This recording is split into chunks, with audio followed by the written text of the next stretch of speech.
আগামীকাল মুস্তাফিজ, লিটন, তাসকিনদের বিপক্ষে মাঠে নামবেন আকবর আলী, রিপন মণ্ডল, তামিম, নাহিদ রানারা। জাতীয় দলের 13 খেলোয়াড় নিয়ে লিটন দাসের ধূমকেতু একাদশ, অন্যদিকে নাহিদ রানা, রিপন, সাকলাইনদের মতো তরুণদের নিয়ে আকবর আলীর দল। দুই দলের লড়াই, সময় ও ম্যাচের খুঁটিনাটি নিয়ে থাকছে প্রতিবেদন। বিশ্বকাপের পরিবর্তে বিসিবির আয়োজন 3 দলের টুর্নামেন্ট। সেখানে আগামীকাল মাঠে নামবে টুর্নামেন্টের মূল দল লিটনদের ধূমকেতু একাদশ ও টুর্নামেন্টের সবচেয়ে তরুণদের নিয়ে সাজানো দল আকবর আলীর দুরন্ত একাদশ। দুরন্ত একাদশ সাজানো হবে তরুণ ওপেনার জিসান আলম, আজিজুল হাকিম, তামিমদের নিয়ে। দলটির বোলিং ডিপার্টমেন্ট বেশ শক্তিশালী। বিপিএল এ চমক দেওয়া পারফরমেন্স করা রাজশাহীর 2 পেসার রিপন মণ্ডল ও আব্দুল গাফফার সাকলাইন আছেন দলে। এছাড়া স্পিড স্টার নাহিদ রানা ও তরুণ পেসার ইকবাল হোসেন ইমন রয়েছেন দলটির পেস অ্যাটাকে। এছাড়া স্পিনে এস.এম. মেহরাব ও রকিবুল আছেন দলে।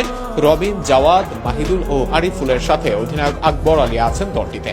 অন্যদিকে বিশ্বকাপ স্কোয়াডের মূল 13 জনকে নিয়ে সাজানো হয়েছে লিটনদের ধূমকেতু একাদশ, যেখানে লিটন দাসকে দলের অধিনায়ক আর সাইফ হাসানকে সহ অধিনায়ক করা হয়েছে বিশ্বকাপের স্কোয়াডের মতোই। দলের বাকি 2 top order batter Tanzid Hasan Tamim ও পারভেজ হোসেন ইমন। মিডল অর্ডারে তাওহিদ হৃদয়ের সাথে আছেন শামীম হোসেন পাটোয়ারি। স্পিনে শাক মাহাদির সঙ্গে আছেন লেগ স্পিন অলরাউন্ডার রিশাদ হোসেনও। এদিকে এছাড়া দলটিতে স্পিন শক্তি বাড়াতে আছেন নাসুম আহমেদ। পেস বোলিং এ বেশ শক্তিশালী বিশ্বকাপ স্কোয়াডে থাকা 4 পেসার মুস্তাফিজুর রহমান, তানজিম সাকিবের সঙ্গে তাসকিন আহমেদ ও শরীফুলকে নিয়ে গড়া হয়েছে 13 জনের স্কোয়াড। আগামীকাল বিকাল 4টায় শুরু হবে মিরপুরের মিউজিক ও সাংস্কৃতিক অনুষ্ঠান। 2 ঘন্টা পর সন্ধ্যা 6টায় মাঠে গড়াবে ম্যাচটি। 3 দলের এই টুর্নামেন্টে সর্বনিম্ন 100 টাকায় টিকিট কেটে মাঠে প্রবেশ করতে পারবেন দর্শকরা।